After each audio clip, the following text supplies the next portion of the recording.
On episode 284 of the Tennis Files podcast, you'll learn how to achieve your dreams and help others succeed with the one and only Nick Bollettieri. Hey, and welcome back to another episode of the show. As many of you know, the legendary Nick Bollettieri passed away in early December, and it was definitely a very sad moment for the tennis world. Honestly, when I saw Nick in person a few years ago, he looked incredible for his age, and I really was surprised and saddened to see him pass away. I know there were some rumors about him passing away even earlier than when he did, but yeah, unfortunately it happened, and he's just such a tennis icon. He has well over 60 years of unrivaled experience coaching so many of the world's best players, including Andre Agassi, Seles, Jim Courier, Serena and Venus Williams. Of course, he founded the Bollettieri Tennis Academy, and he just has so many countless honors. And I did an interview with him a while ago, and I just wanted to resurrect this one for you all, just to honor Nick. I know it's been a few weeks since his passing, but I had some other episodes that I had already kind of put in the schedule, if you will, and I figured that now would still be a good time to bring this episode to you, and I think it's a really valuable one. You may have heard it before, but it's been a while, so I definitely want to honor Nick in my own little way that I can by putting out his information to the world. So I hope you enjoy this interview and gain a lot of value from it. And without further ado, here is my interview with Nick Bollettieri. Hey everyone, welcome to this episode of the Tennis Files podcast. It's truly an honor to have legendary coach Nick Bollettieri on the podcast. Now, Nick needs no introduction, but just to give you a brief bio, he is a Hall of Famer. He's written multiple books, including a new one coming out that we're going to talk about today. He's been an analyst and commentator. He's also been a tennis magazine instruction editor. He really does it all. So Nick, like I mentioned, it's really an honor to have you on the podcast, and thanks so much for your time today. Well, if we can help people play a little better and enjoy the game, is worthwhile. Thank you so much, Nick. And in doing some research for this interview, I really came across so many interesting things. You've obviously had so much experience throughout your career, but one thing that stood out is that you served in the Army and you actually became a first lieutenant. So I was wondering if your experience with the armed forces actually helped shape your approach to your life and your tennis career. Well, it certainly did. First of all, I flunked a test for the Naval Air Corps, and I volunteered to be a paratrooper, and I was a master paratrooper and later received a commission of a captain. Let me say this. The reason why being part of the paratroopers helped me, it was totally volunteer. And everybody that was in there wanted to be the best of the best. So you volunteered to be a paratrooper. And by that philosophy helped me because you're with people that have the same philosophy that you have. We can and will do it. I love that, Nick. And clearly that has transferred over to your life where you've consistently been the best and produced like so many incredible champions. It's really incredible. I mean, just to throw out a few names, Andre Agassi, Seles, Jim Courier, the Williams sisters, Mary Pierce and so forth, Mary Sharapova. One other interesting thing, Nick, is just like Coach Mark Lucero, who I just interviewed yesterday, you actually dropped out of law school, and I'm actually a practicing attorney myself. So I was just curious how you ended up coming to that decision to actually go into tennis coaching instead of going into the legal world. Well, first of all, I didn't drop out. I flunked out. Flunked out. Okay. I lasted 3 months. The dean came to me. He said, "Mr. Bollettieri, you have to dress up like a lawyer." On the third time he said that, I told him a few choice words. But let me say this, that law school is for certain people. My life was to be with people and to be with children and also to do things that no one else ever did.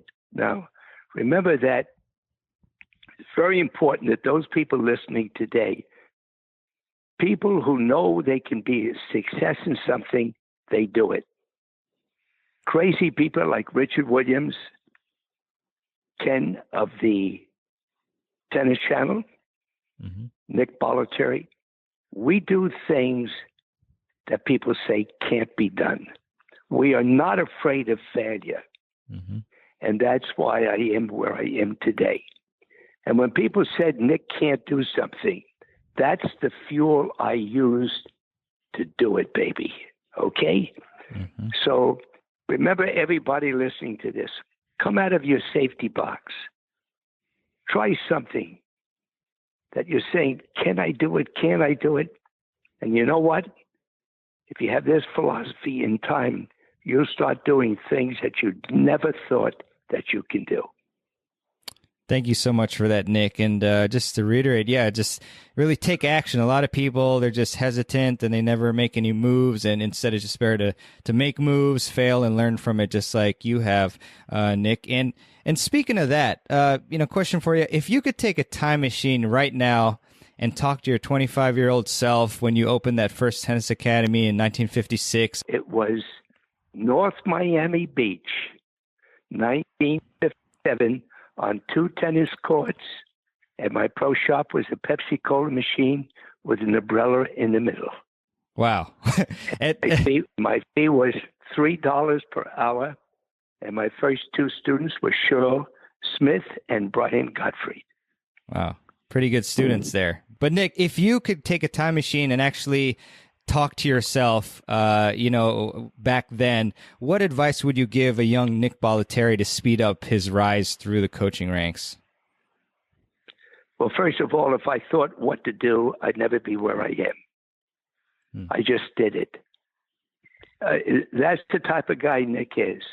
If I start giving too much thought to things, I probably won't do half of them. Nick does it, whether it's a failure or success.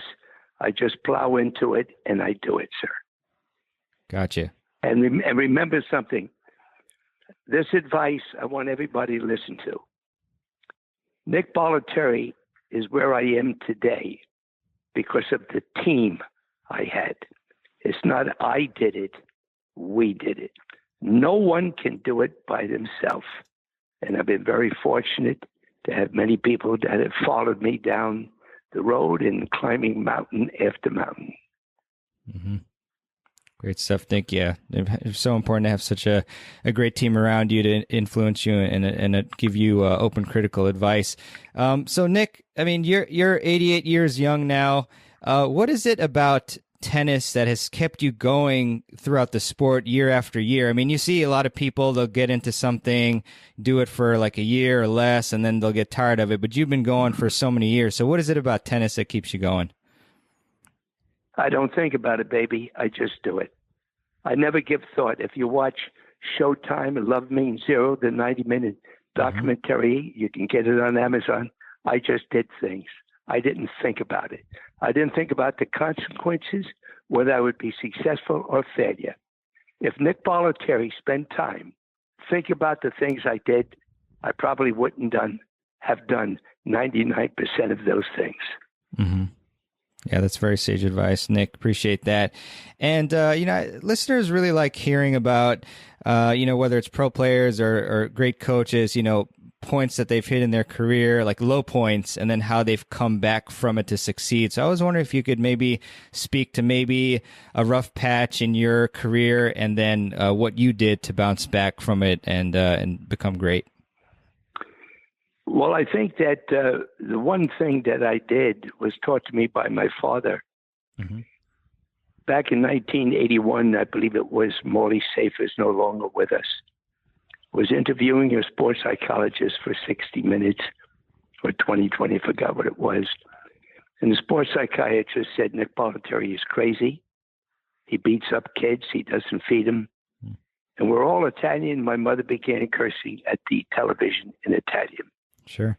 And she said to my father, a very quiet man, youngest man to graduate Fordham Pharmaceutical School, Jimmy, why are they talking about our son this way?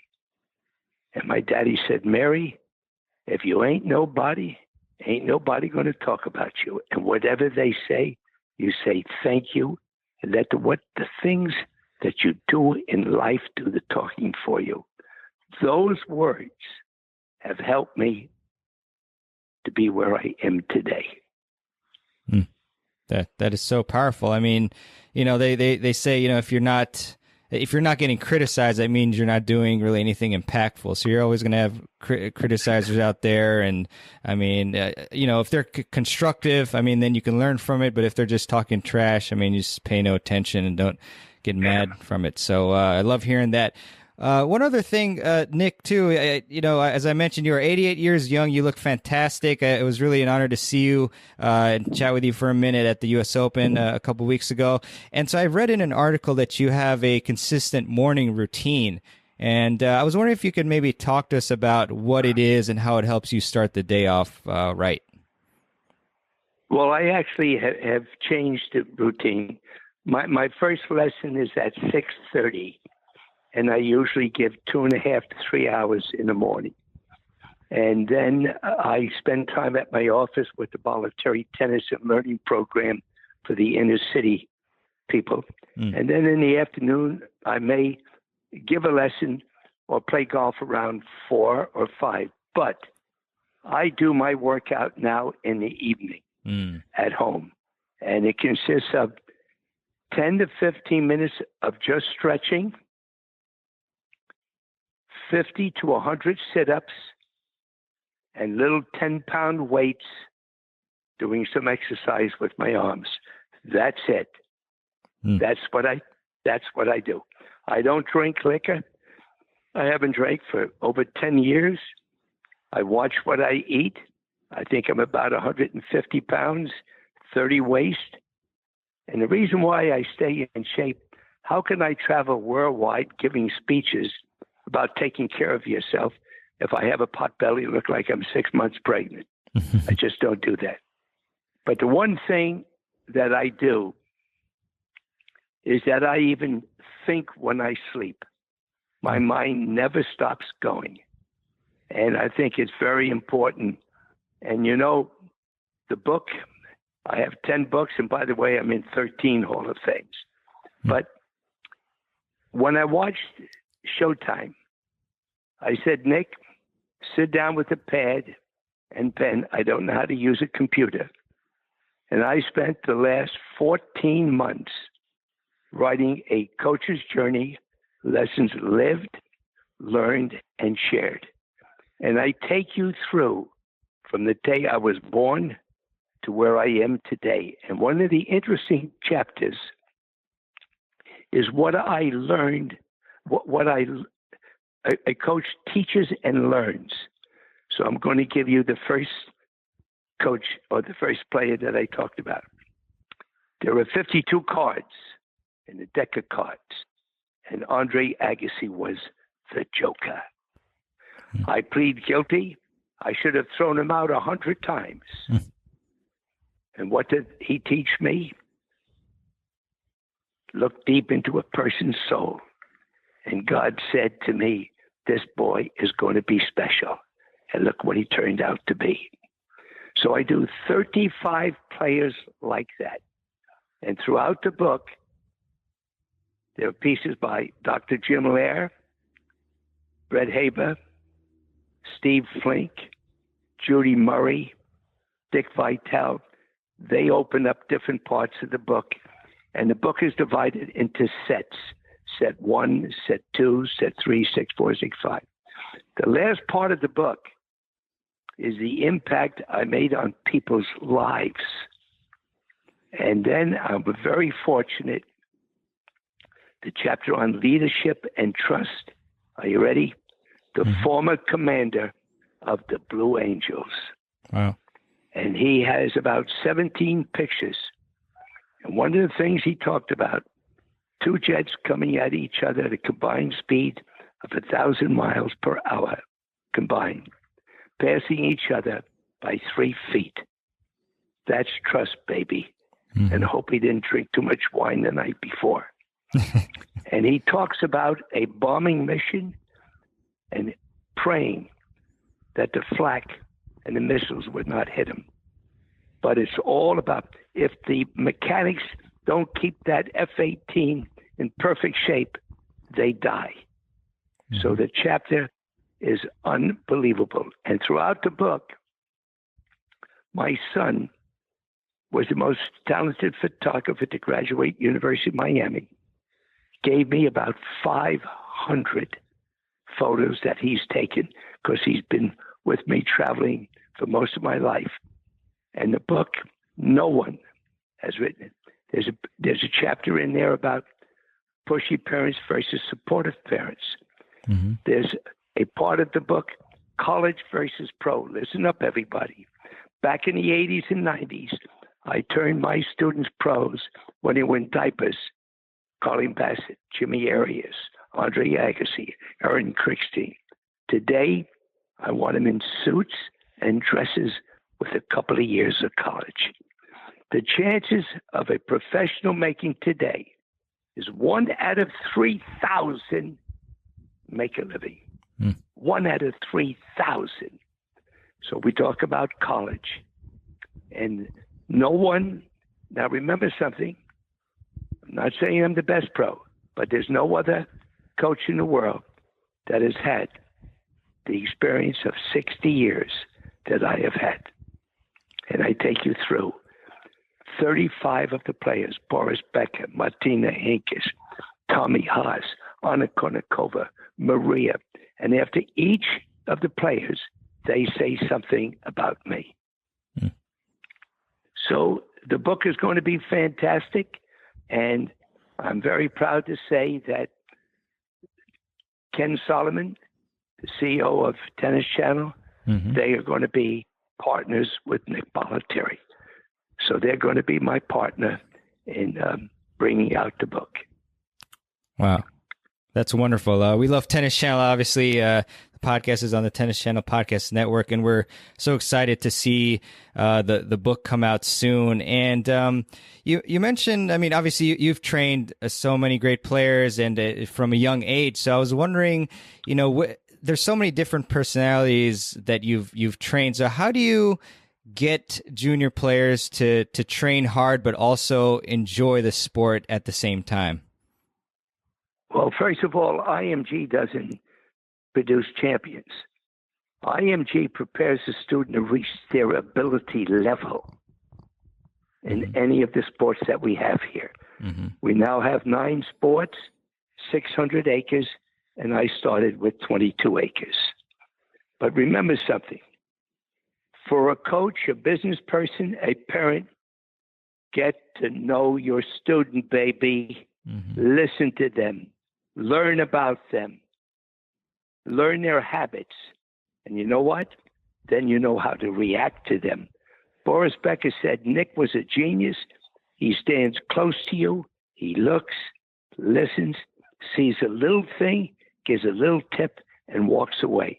Too many coaches have diarrhea of the mouth. Remember, the more you talk, the more you must prove. But learning who the student is will help you in everything, whether it's in life, a salesman, learn about that customer. And Nick, you know, there's coaches out there who will listen to this and think, oh, well, I mean, this is, of course, great advice, but I just don't have the capacity. Like, I have too many students. So do you have any sort of response on how they can still learn about their students, even if they have a lot of them? Working an extra 4 to 6 hours a day, baby. My day ends about midnight. Anytime I give a lesson, I take time to write an email. When I receive, and my manager receives, Steve Schuler, dozens of emails, and I answer every one of them. That is called forever a coach. It's 24 hours a day, baby, 365 days a year. That's what a true coach is. Just putting in the work and truly being dedicated to the craft like you have, and that's shows in your results. So amazing stuff. Nick, so when you're trying to develop a junior tennis player's game, I mean, you have all these different aspects, of course, technique, fitness, strategy, the mental game.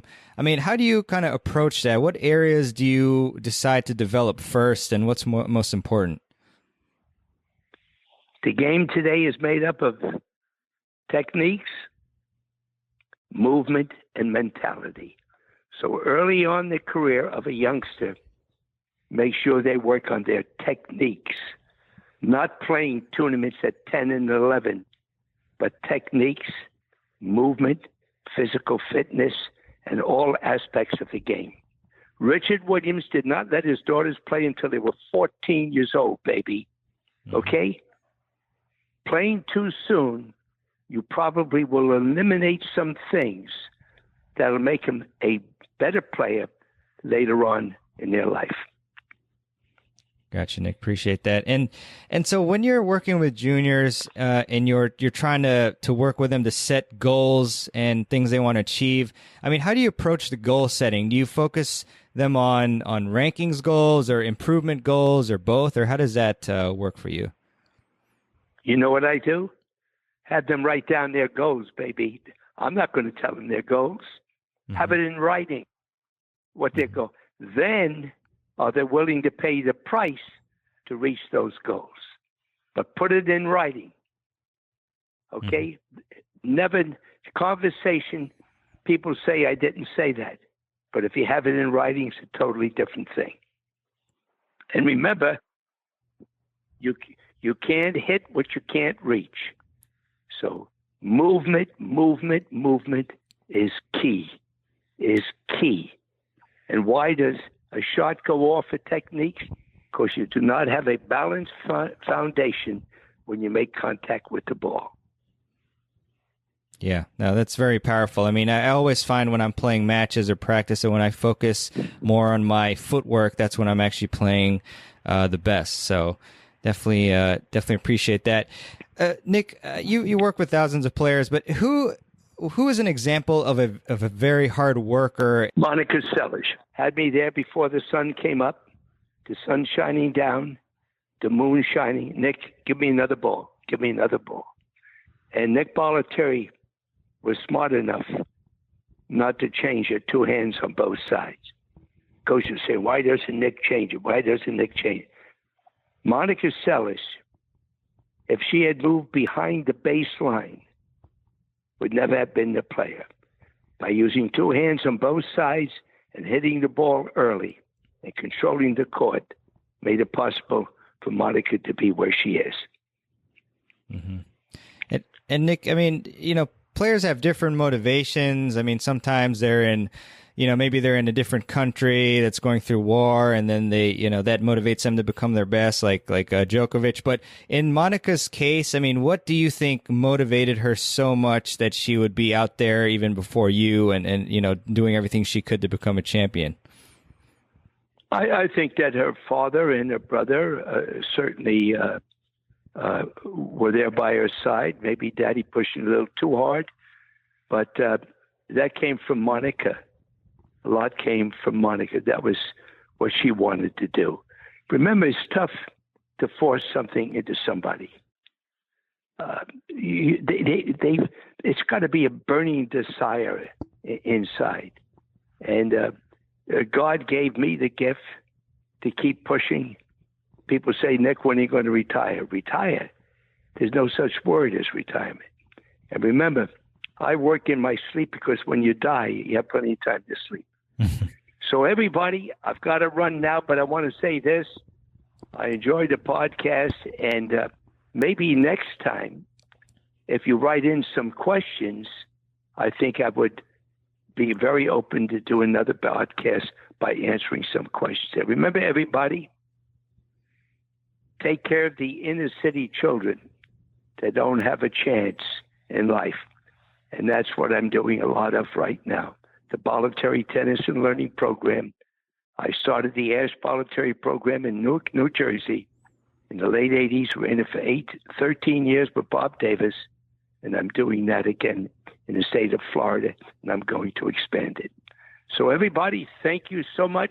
Thanks so much, Nick. We'll definitely do a part 2 with questions from the audience. And when is your book coming out? When can we expect to see it on shelves? I'll know more. Ken Solomon got the book yesterday. Oh, so great. I'll know more very shortly. All right, my boy? Great. Thanks so much, Nick. Really appreciate it. Okay, bye. All the best to you. Take care. All right. I hope that you enjoyed my interview with Nick. And again, really just want to give best wishes to his family. I'm sure they're still, having a tough time with, the unexpected passing of Nick. And yeah, I just can't thank him enough for everything that he did for the tennis world and all the influence that he had, and just an incredible figure. And I'll definitely miss him, as will everybody else. So yeah, I hope that you took a lot of value from this one and, enjoyed listening to it again. If you listened to it, I guess it's been a few years now since we did it, but yeah. And with that, would really appreciate it if you would leave a review for the show. You can do that at tennisfiles.com/Apple Podcasts or on your favorite app of choice that you use to listen to the show. I would really appreciate it. And yeah, it would just help the show out a lot. And I'll leave you with this quote. And this one is from Nick Bollettieri himself. And Nick said, "You can't be patient if you're not strong." Really like that quote. Yes, I hope that your new year has started off strong. And if you haven't already, check out my last episode 283, I believe. And in that one, I put together the best clips that I could find from last year's most popular episodes of the show, interviews, and I think one solo episode of myself. So yeah, enjoy that one if you haven't yet. And I just look forward to more content, producing valuable content that you can learn from and improve through and share with others if you so choose to. So yeah, thanks a lot for the support, and I'll see you on the next episode of the Tennis Files podcast. This is your host, Miraban Aranshad, signing out.